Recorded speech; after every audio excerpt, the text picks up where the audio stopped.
be telling you guys how I got scammed. Can you imagine? A whole Naija girl, Warri Pikin, got scammed.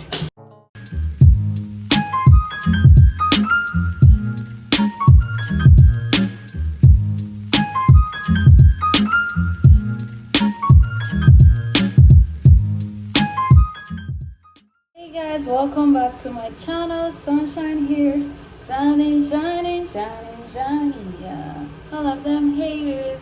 Thank you guys for stopping by and for the support. And while we're still here, please, if you haven't subscribed, go ahead and hit the subscribe button, notification button, like, share, comment, and let me know what you think. So today we got another juicy story time video. Just wait.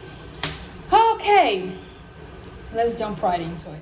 Today I'm gonna be telling you guys how I got scammed. Can you imagine? A whole Naija girl, Warri Pikin, got scammed. This is a true life story right here. Trying to say it right now, I feel really ashamed. They want me to get scammed. But let's go. Let me tell you the story. This is so juicy. So, fast forward to 2015. Then I was going to school, University of Texas. Not Texas. It's called UNT. So I was going to school over there. That was my first semester over there. I was happy, excited. I just moved from a 2-year community college, and now I'm in the university to get my bachelor's degree. I was so happy. Being there, I had to rent an apartment and had to pay a lease for like a year being in that school. And if you know UNT, it is far away from like Dallas area. It's like good 40 something minutes. But if there's traffic, you can be there forever. That highway, is it Highway 30? I can't remember the highway name, but you can be there forever. So I was there doing school, working, getting my grind on. You know how that goes. It was okay. It was nice. I was getting, I was getting adjusted to the whole thing. But after that semester, my first semester over there, I decided I wanted to switch school. So I wanted to go to UT Arlington. So that would be University of Texas in Arlington. I was gonna switch. So I was like, okay, now I'm about to switch. I need to get out of my lease so I can move to Arlington. At this time, I already transferred my job to Arlington, and I already my lease was still going. I already had my lease going for a year. In order to break your lease, you have to pay a large sum of money, or you can just stay or rent it out to someone. I was like, okay, you know what, I'm probably gonna rent it out to someone. So I put an ad in this thing called Craigslist. If you're in the state, you should know what that is. It's like an app where you put out information for people to buy stuff, rent and whatnot. So I went in there to put in this ad, and just want to take my lease. And I was trying to move to Arlington and the commute, whatever. So I just wanted to take my lease. So I got some, emails, interested parties, male, females. I was like, no, I needed males, because at that time I had female roommates. So I said I needed females, not males, sorry, I needed females. So I got some email, people wanting to, get this apartment, this room. So I was like really happy. I'm like, yay. So finally, I was about to move out of there because the commute from UNT to UTA is a long commute. It's like an hour, and I had to go to work afterwards. It was just too much. So I was happy to get like people being interested in this apartment. This one particular person caught my attention. So she at the time gave me a name. I can't remember the name, but she gave me a name, and I was like, oh, I'm interested. I'm in so place, but I'm planning to move to UNT in so time. I'm gonna be interested, and what we're gonna do, I'm gonna send you the check, so you take out your rent and also keep $100 for yourself. I was like, okay, promising, not bad. 2,000 plus, take my rent out, and the rest, he said I was gonna send it to someone in Houston, and that should be the red flag. Take money, and that should have been my red flag. But I wasn't trying to, pay attention to those red flag because I was happy I was about to move. At that point in time, I just wanted to move from UNT. I didn't pay attention. I asked someone, I'm like, do you think this is a fair deal? Like, this person is going to send me a check and wants me to take out the rent, send money to someone else, and also keep $100 for myself for the hassle. They're like, yeah, it's a fair deal. Because I wasn't just going to jump into it. I wanted to get like a second opinion. I was like, okay, sweet. 2 weeks after, this person sent the check. The check, I don't know where I kept it. I still have it till now, but I don't know where I kept it. So the person sent the check. I was so happy. Yeah, a check. It looks genuine. And the next step is to take it to my bank. So I took it to my bank. I'm like, this is a check. That was like on a Friday. I was like, this is a check I got from this individual. I want to cash it out, keep my rent in there, and cash the remaining amount. That was like 1,000 plus. Send the amount to someone else. And like, okay, cool. These people took my check, did everything within like an hour or less. I was out of that bank. I was like, yeah, cool, legit check. They didn't find anything. We're good. I'm about to move. It is, I was so happy. Fast forward to Monday. Then I got a call from my bank. Hey, is this Tega so? I was like, yeah, this is her. We're calling in regards to the check you brought in on Friday. At this point, we run everything and we couldn't trace the address of the check where it's coming from New York. So this check is kind of a fake and it's going to be null and void. So at this point, we're going to take the remaining money from your account. I was like, hold up. Just hold. What are you trying to tell me? The check is fake and now you're going to take the money from my account? They're like, yes, ma'am. I'm like, okay, why didn't you guys do that on Friday when I came in? Double check and see if this check was real or not before you gave it to me, gave me the money. It's like, oh, sorry, ma'am. It takes like a day or two for us to double check your check and to make sure it's a real or fake check. I'm like, okay, so why didn't you tell me that day when I came that you're gonna double check it first to know if it's genuine before I actually got that money? Why didn't you tell me all this information? Why are you just telling me this? I'm like, don't take my money. I was so mad. I was furious. I'm like, at that point, I almost started crying. I'm like, what the hell? Like, what kind of bank is this? Like, why didn't you double check before giving me the money? I was like, oh my God. I was like so angry. I was so angry. And at this point, I already sent that money to Houston. My dumbass. I was like so quick. I was doing everything so fast because, like I said, I was happy to get out of UNT. I was so happy.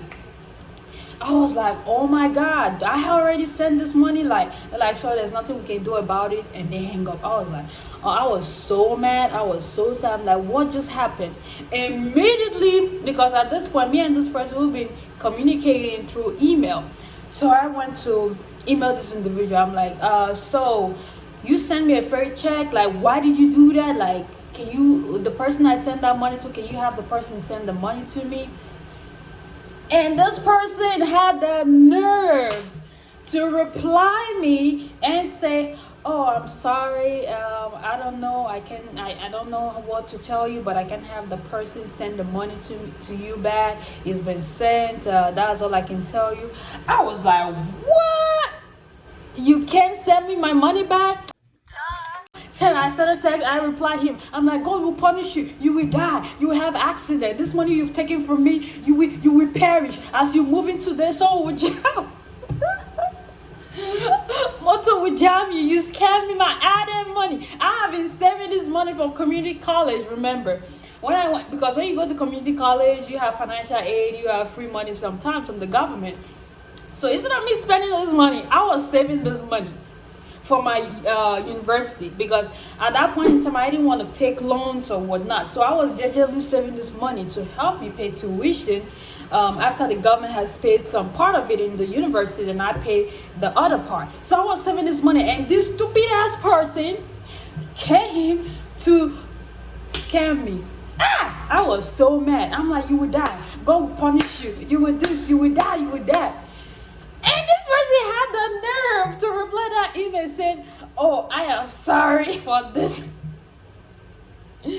I was so mad, like it was unbelievable. At that point, I was like, me of all people, this a Nigerian woman, where this a Delta woman. They say Nigeria not they carry last, Warri not they carry last.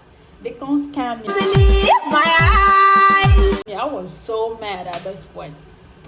So at the time, the person I was seeing called me. I was like, and I told him, I'm like, this is what happened. He was like, you know what? Why don't you go file a report at the police station? I was like, sure. Because at that point, I wasn't thinking straight. I didn't know what to do, so I didn't think about go filing a report. So with the tears and all of that, I went to downtown to file a police report. So I got there and I told them the story. I'm like, this is the situation, and all the communication we did was through email. I showed them the chat. I showed them the emails, the conversation. I gave them every information I had at the time.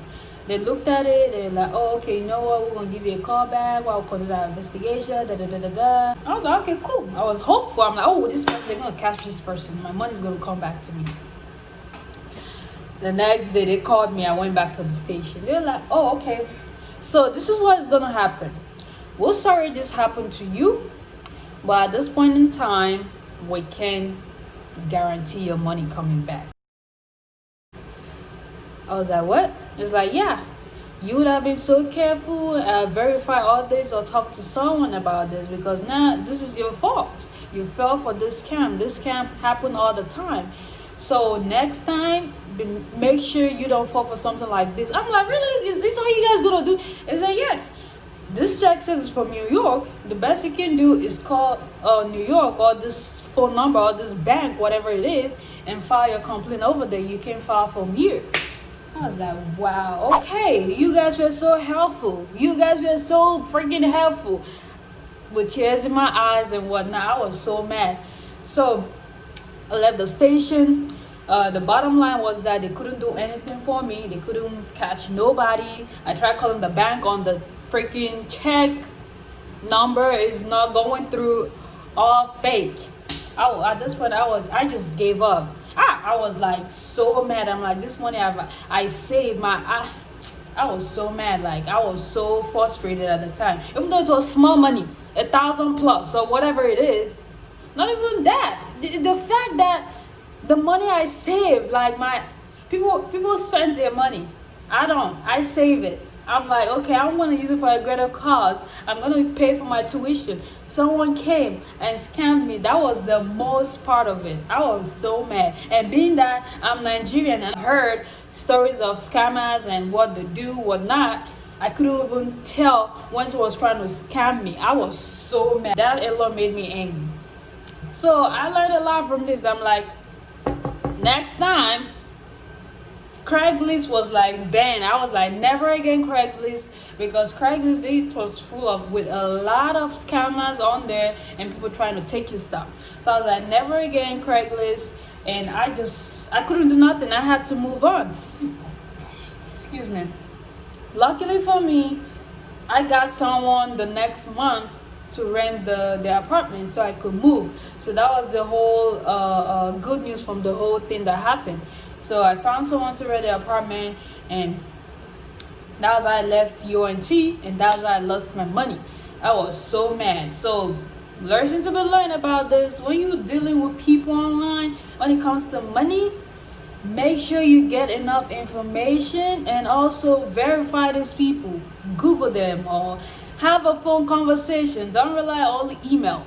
Don't even take check from people. Don't. And even if you do, go to your bank, make sure they verify the check first before you do any action. Because that too, if I had waited a little bit before I started sending money left and right, I would have known that this was fake. So be really mindful. There's a lot of scammers out there. So when I hear about people scamming, I really don't feel bad when they get caught. I'm like, get the maximum sentence. Die. I'm like, select die. Because for someone to be scammed is no joke. After earning your money, saving, working hard for it, and someone scams you for that money, It is not easy. So the scammers out there, you guys are gonna meet your doom. You're gonna die. You're gonna get the repercussion of it all. Everything negative is gonna come to you. People that scam people, you guys gonna get the full extent of the law and God on your head. So yeah. Well, guys, that's my story time about gas scam. It is a sad one, but I learned from that experience. Never again, never again, never again. Don't judge me, but never again will I be scammed in my life. That is it. That was the last, and that person took my problems, and I hope that person died or got hit by a vehicle somewhere. But never again will I be scammed in my lifetime. But yeah, that's my story, guys. Hope you guys enjoyed it. Thank you for sticking out with me, and don't forget to subscribe, share, like, comment, and let's keep this family going. Let me know if you want to see anything more from me. Put it down below, and follow me on Instagram, Sunshine Tega, TikTok, Sunshine Tega, Twitter. I'm there. Sunshine Overa. But yeah, so that's about it. You guys have a great rest of the weekend and have a nice time. See you on the next video. Bye.